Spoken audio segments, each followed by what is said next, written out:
உதவி செய்ய ஆள் இல்லாத போது, when there's no one to help you, even when we don't have parents, we don't feel like an orphan.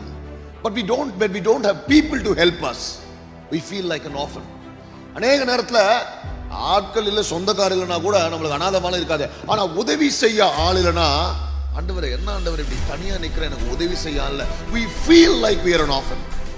மனுஷன் உதவி செய்யாத போதுதான் கர்த்தர் உங்களுக்காக பாளையம் இறங்கி பெரிய காரியங்களை உங்களுக்காக செய்ய வல்ல தேவனாக இருக்கிறார். When men don't help you, when people cannot help you, that's when God will help you. ரொம்ப முக்கியமானனா, நிறைய நேரத்துல மனிதர்கள் செய்கிற உதவியை கர்த்தரே தடை செய்கிறார். ஏன்னா நம்ம அவரை சார்ந்தே வாழ்ந்துருவோம், அந்த மனுஷனை சார்ந்து வாழ்ந்துருவோம். அதனாலதான் சில உதவிகளை கர்த்தர் தடை செய்கிறார். ஆனா அதை தடை செய்த கர்த்தர் நமக்காக ஒரு திறந்த வாசலை வைத்து நமக்கே உதவி செய்ய போகிறார். அல்லேலூயா. நல்ல கையை வைத்து சொல்லுங்க, எனக்கு ஒத்தாசை கர்த்தரிடத்துல இருந்து வரும்.